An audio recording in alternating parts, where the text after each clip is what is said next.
Hi, everybody. This is Professor Tauber speaking on Friday before Shabbat, a couple of hours before Shabbat. I wanted to just make a connection around the posts on metaphor and what it means and what it might mean. And I see that there is a lively reading. And I also wanted to clarify that when in theological discussion, there's this idea of literalism, or that's our new puppy, our new dog. So, excuse me.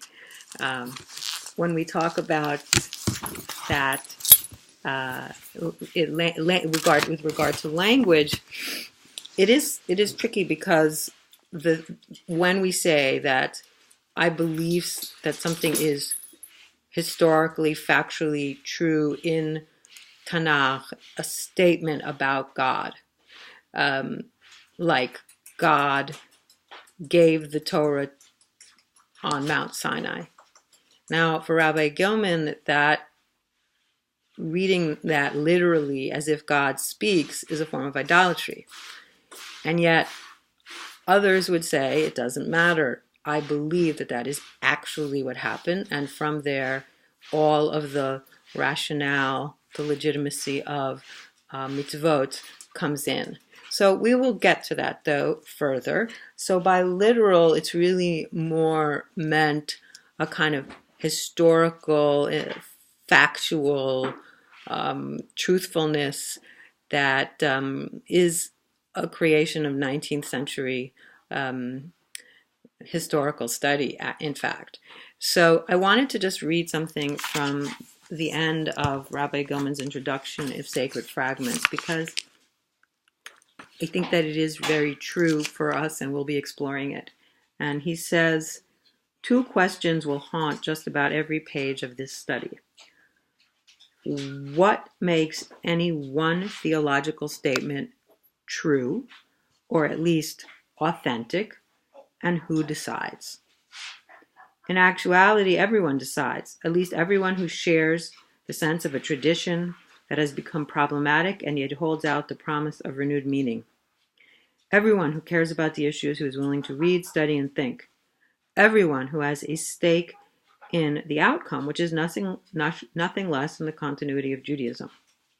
It is one of the glories of the Jewish philosophical tradition that there never was one ultimate authority, a pope, chief rabbi, or panel of philosophers, who had the power to declare one statement of Jewish belief authentic or another heretical.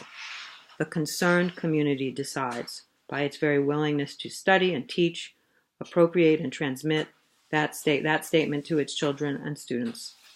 The very readiness to do all of this is itself testimony to its truth.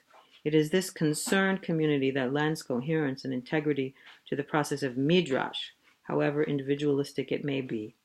That openness, flexibility, and pluralism is what made and continues to make Jewish philosophy such a powerful teaching instrument. So, as we go through the course, obviously, I'm drawing a lot from Rabbi Gilman's work. Not only, though, as you'll see, there's other stuff there to discover, other goodies. And yet, what he's saying here is that any concerned community, concerned in a positive way, that's really how our understandings, relationship to feelings about, language for God, Kadosh Baruch Hu, Hamakom, all the Shekhinah, all these words evolve and develop. And we live in a time where there's pushback against what has actually been very traditional.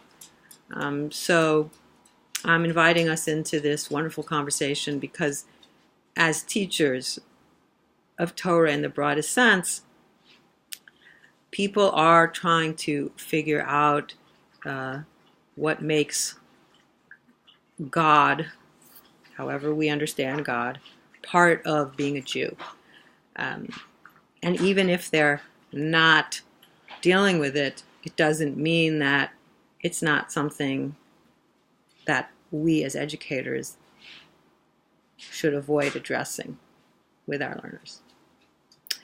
Shabbat Shalom, and I look forward to some more of your posts for this week, and then heading into next week on Revelation, which is an English term for which there is no exact Hebrew or Yiddish even translation.